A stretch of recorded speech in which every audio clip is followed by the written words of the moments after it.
Inclusive sustainable mobility গভর্নেন্সের ধারণাকে এগিয়ে নেওয়া হবে। শুধু রিপোর্ট লিখবে না, রিপোর্টকে নীতির ভাষায় অনুবাদ করবে।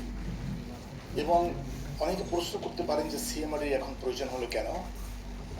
ব্রেস্টার পাটোয়ারি সাহেব বলেছেন কিছু, আমি একটু যোগ করছি। মাইগ্রেশন কোন প্রান্তিক বিষয় নয়, একটি জাতীয় জীবনের কেন্দ্রীয় বাস্তবতা। আসলে আজকে আমাদের অর্থনীতি প্রবাসী শ্রমিকের ঘাম দিয়ে শক্তি পায়, গ্রামীণ পরিবারগুলো রেমিটেন্স দিয়ে সন্তান পড়ায়, ঘর বানায়, চিকিৎসা চালায়, ঋণ শোধ করে।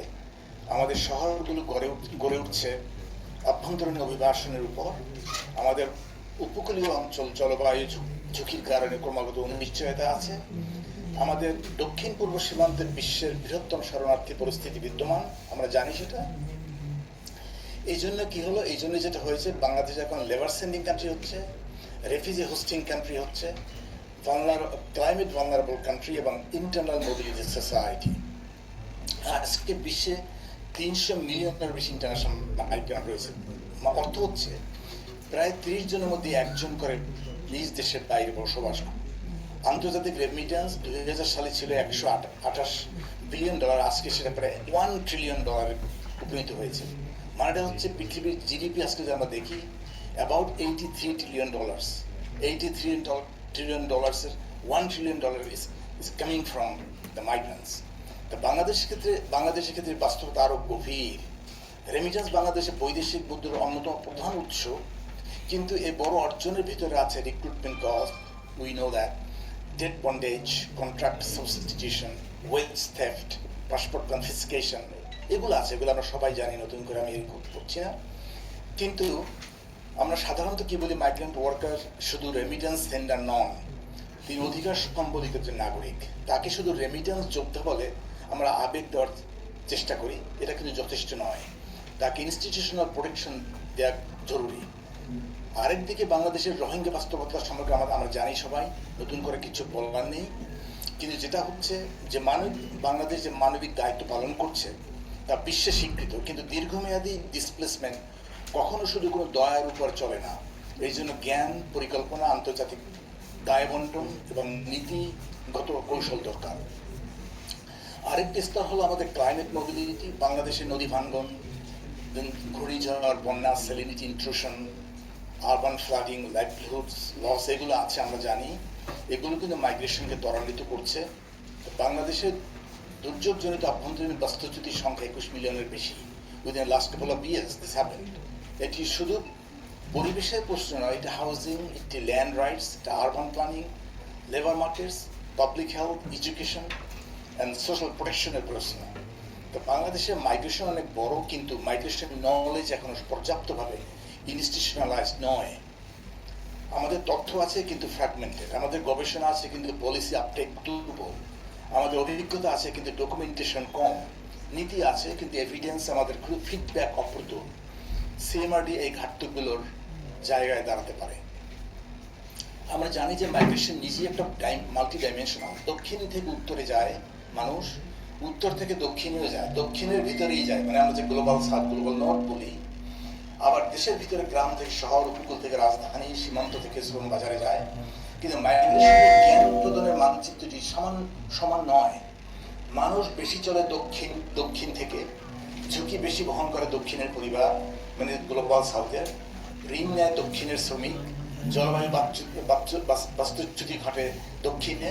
অথচ মাইগ্রেশন রিসার্চ এর বড় বড় centre, funding, agenda, theory making, publication, gate keeping অধিকাংশ উত্তরে কেন্দ্রীভূত। অর্থাৎ মানুষের স্রোত দক্ষিণ থেকে, কিন্তু জ্ঞানের উৎস উত্তরে ধরে নেওয়া হয়। এই অসমতা সিএমআরডির প্রয়োজনকে আরো জরুরি করে তোলে। আরেকটি বাস্তবতা হলো দক্ষিণে মাইগ্রেশন রিসার্চের অর্থায়ন ক্রমশ কমছে, এটা আমরা জানি সব জায়গায়। যেখানে ফান্ডিং আছে তার বড় অংশ আসে উত্তর থেকে, এবং অনেক সময় সে ফান্ডিং নিজেই গবেষণার প্রশ্ন, ভাষা, অধিকার এবং পদ্ধতি নির্ধারণ করে। ফলে দক্ষিণের গবেষক অনেক সময় নিজের সমাজের গভীর প্রশ্নের বদলে ডোনারের লক ফ্রেম, আমরা জানি এগুলো, ইন্ডিকেটর, আউটপুট, প্রজেক্ট সাইকেল এর মধ্যে আটকে যান। রিসার্চ যখন নলেজ প্রোডাকশন না হয়ে প্রজেক্ট রিপোর্টিং হয়ে যায়, থিওরি তৈরি করতে পারে না, তখন হয়ে যায় অ্যাক্টিভিটি কমপ্লিশন হয়ে যায়। এই কারণে দক্ষিণের রিসার্চ অর্গানাইজেশন বেশি থাকা উচিত। কারণ মাইগ্রেশনের লিভড এক্সপিরিয়েন্স সবচেয়ে তীব্রভাবে দক্ষিণ অনুভূত হয়। কিন্তু বাস্তবতা প্রায় উল্টো।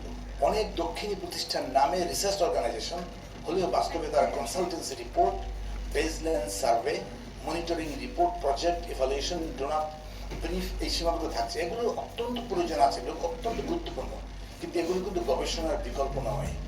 সিএমআরডি যদি নিজেকে আলাদা করতে চায়, তাকে প্রজেক্ট পেপারের বাইরে গিয়ে স্বাধীন দীর্ঘমেয়াদী সমালোচনামূলক দক্ষিণ নেতৃত্বাধীন মাইগ্রেশন নলেজ তৈরি করতে হবে।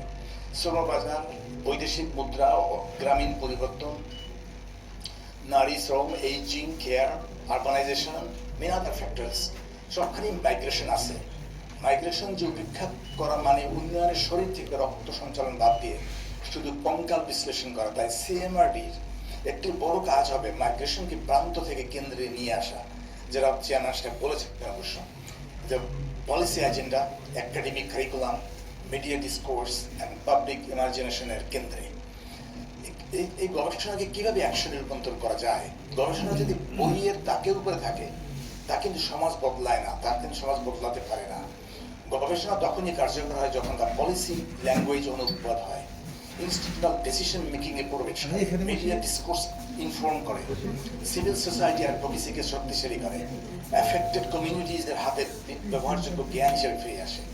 সিএমআরডি এই কাজটি কয়েকভাবে করতে পারে। সিএমআরডি এবং করবে। সিএমআরডি একটি ন্যাশনাল মাইগ্রেশন নলেজ রিপোজিটরি তৈরি করতে পারে। আমাদের দরকার reliable data, updated database, migration corridors এর প্রোফাইল, অনেক কিছু এখানে আছে, এবং ডায়াসপোরা এনগেজমেন্ট ইনভেন্টরি। অ্যান্ড রাষ্ট্রের জন্য তথ্য হলো কম্পাস। আমি বলি কম্পাস ছাড়া যেমন জাহাজ চলতে পারে না, সাগরে পথ হারায়, সিএমআরডি সেই কম্পাস তৈরির কাজটা করতে পারে। দ্বিতীয়ত, CMRD policy brief, issue paper, rapid response note তৈরি করতে পারে। অনেক সময় দীর্ঘ গবেষণার প্রয়োজন আছে, কিন্তু নীতি নির্ধারকরা সবসময় এই 200 পৃষ্ঠার রিপোর্ট পড়তে পারেন না। তাদের দরকার concise, evidence base, practical recommendation. তৃতীয়ত, সিএমআরডি ট্রেনিং অ্যান্ড ক্যাপাসিটি বিল্ডিং করতে পারে।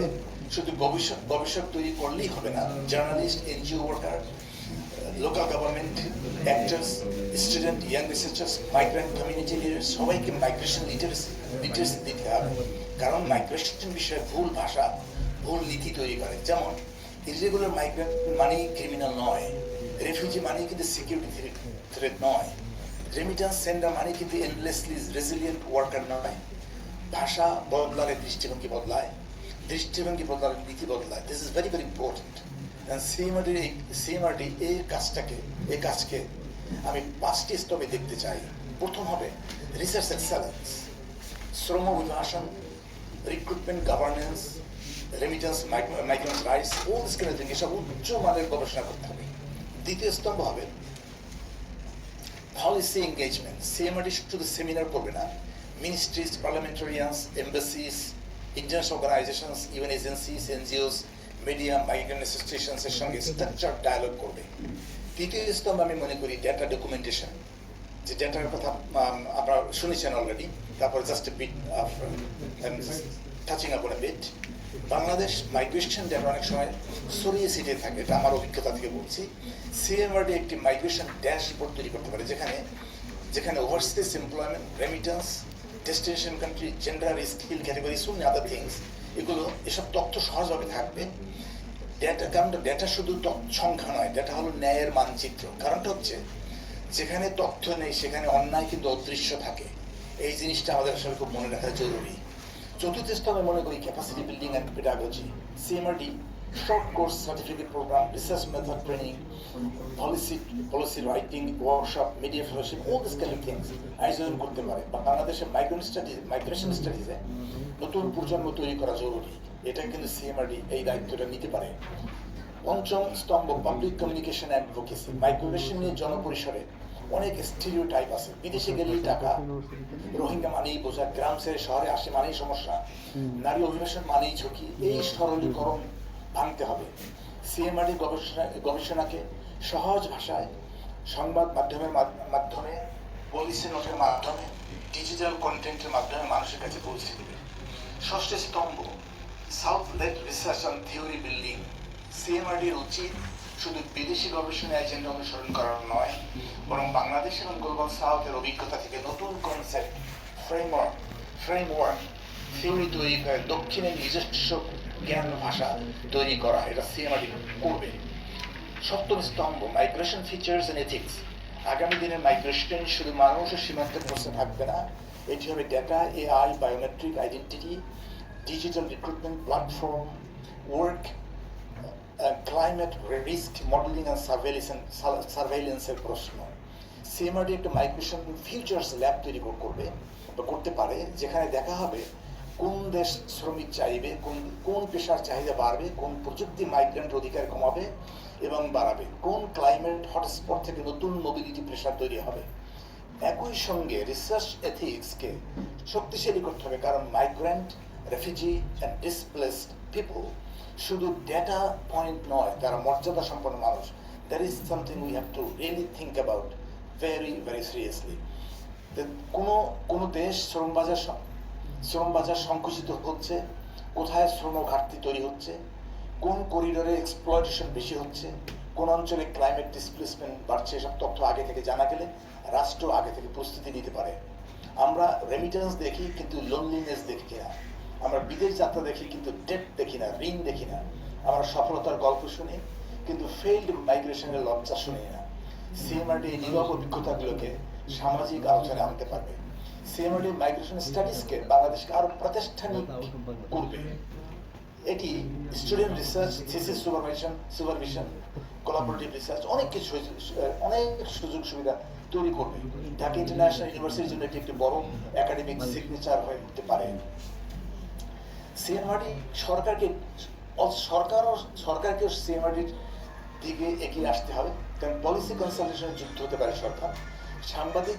সাংবাদিকগণ মাঠের সংকেত দিতে পারেন, এনজিওগণ বাস্তব অভিজ্ঞতা দিতে পারেন, ইন্টারন্যাশনাল অর্গানাইজেশন কোলাবোরেটিভ নলেজ দিতে পারেন, বিশ্ববিদ্যালয়গুলো গবেষণা সহযোগিতা দিতে পারেন, ডায়াসপোরা নেটওয়ার্ক গ্লোবাল কানেকশন দিতে পারেন।